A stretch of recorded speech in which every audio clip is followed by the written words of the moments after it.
The year is 1815. Europe is breathing a sigh of relief. The great disturber, Napoleon Bonaparte, is gone, or so they thought. After years of bloody conflict that had torn the continent apart, the French emperor had been defeated and exiled to the tiny island of Elba in the Mediterranean. The old kings and emperors of Europe gathered in Vienna, ready to redraw the map and put the revolutionary genie back in its bottle. They believed the age of chaos was finally over. The world felt like it was returning to normal, a predictable order where monarchs ruled and borders were respected. Peace, it seemed, had at last been secured for a weary generation. But Napoleon was not a man to accept defeat quietly. He was a force of nature, a whirlwind of ambition and military genius. From his island prison he watched and waited, sensing the growing discontent in France under the restored monarchy. On February 26, 1815, he slipped away from Elba, landing in France with a handful of loyal followers. What followed was not a bloody reconquest, but a triumphant procession. The soldiers sent to arrest him threw down their arms. They shouted, "Vive l'Empereur!" At the heart of this great drama were three extraordinary commanders, each a legend in his own right: Napoleon Bonaparte himself. He was more than just a general, he was a phenomenon, rising from Corsica, harnessed the French Revolution, conquered most of Europe, master of strategy, brilliant tactician, inspirational leader. They called him the Little Corporal. By 1815 he was older, perhaps less decisive, but still a battlefield genius. Arthur Wellesley, the Duke of Wellington, an Anglo-Irish aristocrat, Napoleon's opposite, cautious, meticulous, cool-headed under fire. The Iron Duke, master of defensive warfare, chose his ground carefully, used terrain to his advantage. Gebhard von Blücher, 72, fiery and aggressive, nicknamed Marshal Forwards, driven by hatred for Napoleon, lacked subtle strategy, made up in courage, sheer determination, a soldier's soldier always leading from the front. Napoleon, product of revolution, boundless ambition. Wellington, defender of tradition and stability. Blücher, grizzled Prussian patriot seeking revenge and liberation. Individual decisions, strengths, weaknesses. Their duel would decide the battle. It would shape Europe's political future for a century.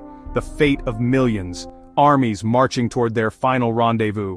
The battle would be fought on a patch of rolling farmland a few miles south of the village of Waterloo, in what is now Belgium. This was not a location chosen by chance. Wellington, with his keen eye for defensive ground, had scouted this area a year earlier. He knew this terrain would be his greatest ally. The battlefield was a shallow valley about 4 kilometers wide, with a long, low ridge running from west to east. Wellington planned to place the bulk of his army on the reverse slope of this ridge, hiding them from the view and the cannon fire of the French. This would protect his men and keep Napoleon guessing about his true strength and dispositions. The landscape was dotted with 3 key strategic points. On Wellington's right flank stood the Château de Hougoumont. In the center of his line was the farmhouse of La Haye-Sainte. To his left was the hamlet of Papelotte. Weather played a crucial and dramatic role. The night before the battle, on June 17th, a tremendous thunderstorm broke over the region. Torrential rain fell for hours, turning the fields and dirt tracks into a sea of deep, clinging mud. For Napoleon, it was a disaster. He had planned to attack early in the morning, but the soggy ground made it impossible to move his heavy artillery into position. The cannons, his greatest weapon, would sink into the mud, and cannonballs would simply thud into the wet earth instead of bouncing and causing maximum carnage. He was forced to delay his attack, waiting for the ground to dry. This delay was a gift to his enemies. Every hour that passed gave Wellington's men more time to strengthen their defenses. More importantly, it gave Blücher's Prussians more time to march to the rescue. Napoleon's delay, caused by something as simple as the weather, turned out to be one of the most critical factors of the day. The fate of the battle and of Napoleon's empire was now a race against time. Would Napoleon smash Wellington's army before the Prussians arrived? Everything depended on it. The battle finally began around 11:30 in the morning on Sunday, June 18, 1815. The delay had been agonizing for Napoleon, but the ground was finally firm enough for his cannons. He started not with a full-scale assault on Wellington's main line, but with a diversionary attack on the Château de Hougoumont on the Allied right flank. His brother, Prince Jerome Bonaparte, led the attack.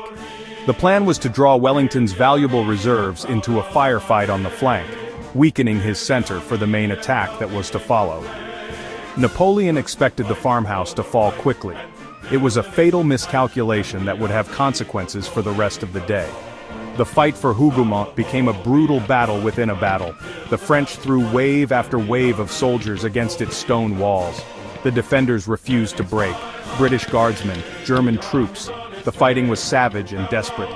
In the woods, in the orchard, in the courtyards, Lieutenant Legros, l'enforceur, used an axe to break down the main gate. French soldiers poured into the courtyard. It seemed the chateau was lost. A small group of British Coldstream Guards, led by Colonel James MacDonald, fought to the gate and forced it shut, trapping and killing the French soldiers inside. While the inferno raged at Hougoumont, Napoleon prepared his main assault. He assembled a grand battery of around 80 cannons in the center. At about 1:30 in the afternoon, they opened fire on Wellington's center-left position. The bombardment was terrifying, a relentless storm of iron. The ground shook, smoke and the screams of the wounded filled the air. Wellington's tactic of placing his men on the reverse slope saved many, but the troops on the exposed forward slope suffered terribly. Dutch soldiers, Belgian soldiers.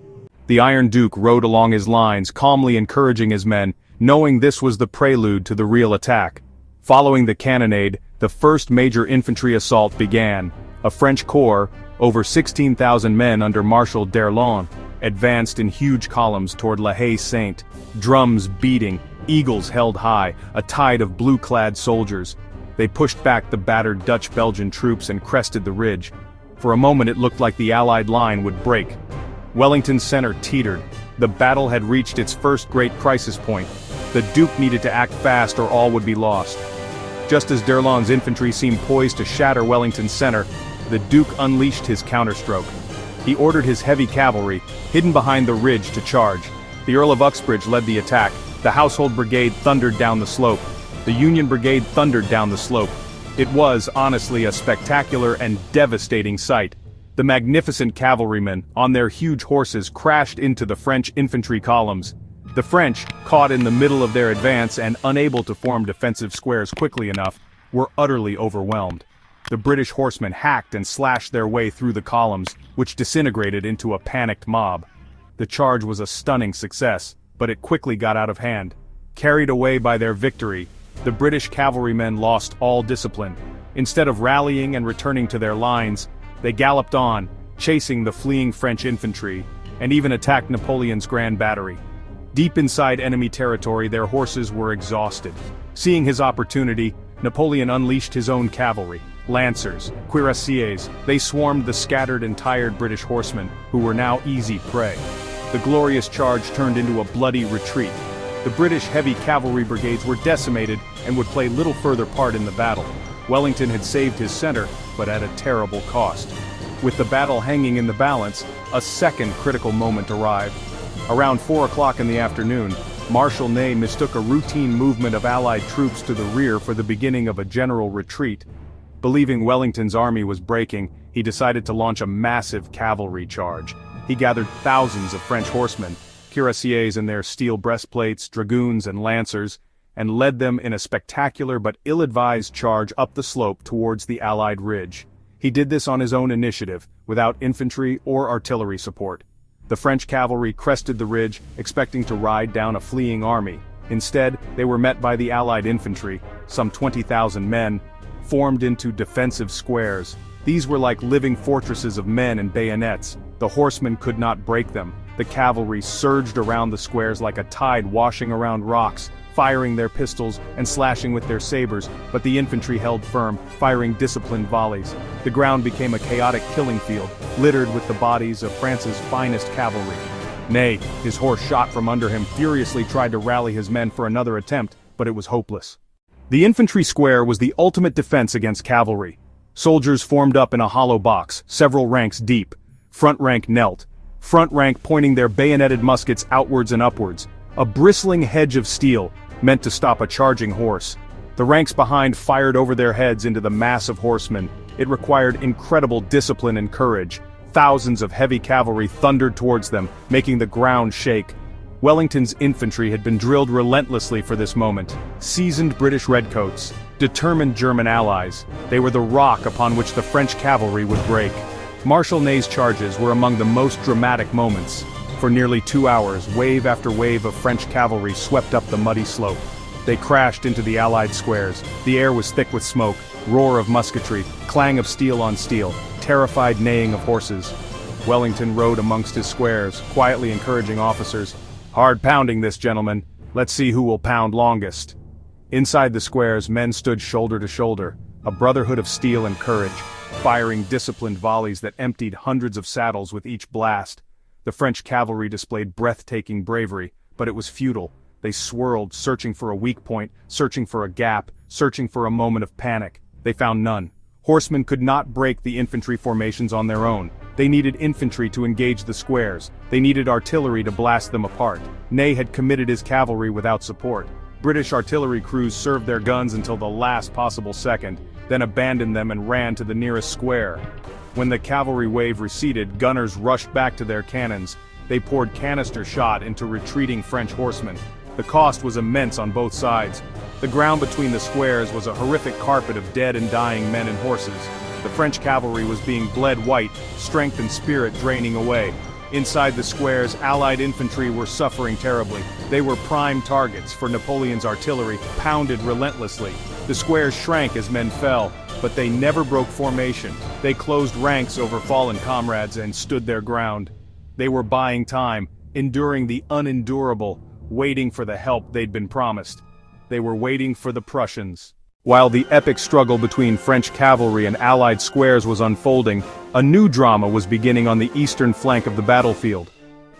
Throughout the afternoon, Wellington had been anxiously scanning the horizon, hoping for a sign of his Prussian allies.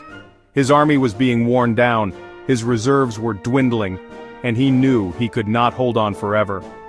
Then, around 4:30, the first black-clad columns of Prussian soldiers began to emerge from the woods near the village of Plancenoit. For Wellington it was a moment of immense relief. For Napoleon it was the moment he had dreaded. The race against time was lost. The arrival of the Prussians, led by General von Bülow, completely changed the dynamic of the battle. Napoleon could no longer focus all his attention on smashing Wellington's line. He was now forced to fight a battle on two fronts. He had to divert precious troops, including units of his elite young guard, to deal with this new threat to his right flank and rear. The village of Plancenoit, which lay behind the French line, became the scene of a third, vicious battle. French and Prussian troops fought desperately for control of the village streets and churchyard, with controls swinging back and forth in a brutal struggle of bayonets and musket butts. The Prussian commander, the indomitable Marshal Blücher, was the driving force behind this crucial march. After his defeat at Ligny, many generals would have retreated to protect their own army. But Blücher had given his word to Wellington. Pushing his exhausted and battered troops relentlessly, he ignored calls from his staff to retreat east and instead ordered them to march west towards the sound of the guns at Waterloo.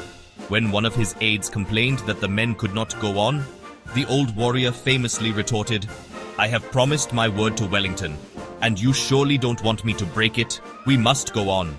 His iron will dragged his army to the battlefield just in the nick of time. As more and more Prussian troops poured onto the field throughout the late afternoon and early evening, the pressure on Napoleon's right flank became unbearable. The fight for Plancenoit consumed more of his vital reserves, troops he desperately needed for a final knockout blow against Wellington. The presence of the Prussians also reinvigorated the battered Allied line. The sight of their allies arriving gave Wellington's men a huge morale boost. The tide was turning. Napoleon knew his situation was now desperate. He had one last card to play, one final desperate roll of the dice to snatch victory from the jaws of defeat. By 7:30, the situation for Napoleon was critical. His right flank was collapsing under Prussian pressure. His grand cavalry charges had failed to break Wellington's line. Napoleon knew it was now or never. He committed his last and most formidable reserve, the Imperial Guard. These were the elite of the elite, veteran soldiers who had been with him through countless victories. They had never been defeated in battle. They were his ultimate weapon. He gathered 9 battalions of the Middle Guard for one final shattering assault. Napoleon spoke to them, pointing to the Allied ridge. "There is the way to Brussels." With cries of "Vive l'Empereur!" they marched forward in their tall bearskin hats, perfect and imposing. The rest of the French army paused to watch. The ground trembled as they advanced up the slope toward the British foot guards. Wellington was ready. He had anticipated this and placed his best troops on the reverse slope. As the Guard crested the ridge, Wellington gave a legendary command. "Now Maitland, now's your time," he shouted. Over 1,500 British Guards sprang to their feet, forming a long red line.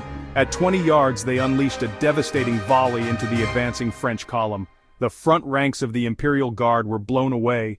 The shock was psychological as much as physical. The Guard faltered.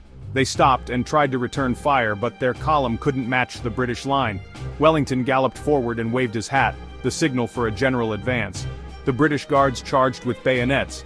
Another fresh Allied brigade appeared on the Guard's flank and poured in murderous fire. The Imperial Guard broke, and for the first time ran. A cry rang out across the battlefield, "La Garde recule!" The spell was broken, and with it the French army's will to fight. The retreat of the Imperial Guard was the signal for a general collapse. The morale of the entire French army shattered in an instant. Seeing their elite comrades fleeing, soldiers threw down their muskets and ran. Wellington seized the moment and ordered his army to advance. Allied soldiers surged forward.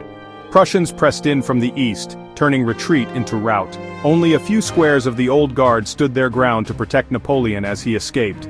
When asked to surrender, General Cambronne replied, "The Guard dies, it does not surrender." The scene on the battlefield as night fell was apocalyptic.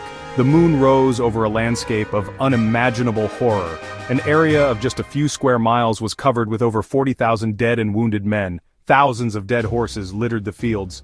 The cries of the wounded filled the night air. In a poignant moment, Wellington and Blücher met near the inn of La Belle Alliance. The old Prussian, smelling of smoke and victory, embraced the exhausted Duke. "Mein lieber Kamerad," Blücher said, "quelle affaire." The pursuit was left to the fresher Prussian cavalry, who harried the fleeing French all night, ensuring Napoleon's army would never be able to regroup. Napoleon's defeat was absolute. He fled back to Paris, but his power was gone. The 100 Days, his final daring adventure, were over. He abdicated for a second time and eventually surrendered to the British, hoping for political asylum. They offered him no such comfort. He was exiled once more, this time to the remote and windswept island of St. Helena, a lonely rock from which there would be no escape. He would die there 6 years later, a prisoner. The man who had dominated Europe for nearly 2 decades was finally and completely finished. The Battle of Waterloo was more than just a great military victory. It was a pivotal moment that ended a whole era of history. It brought an end to 23 years of near-constant warfare that had begun with the French Revolution. The victory of the coalition powers restored the old monarchies and established a new balance of power in Europe that would, for the most part, prevent another continent-wide war for almost a century. Great Britain emerged as the world's foremost imperial and commercial power. Waterloo did not just end a battle or a war, it shaped the political and social landscape of the 19th century and beyond, leaving a legacy that we can still feel today.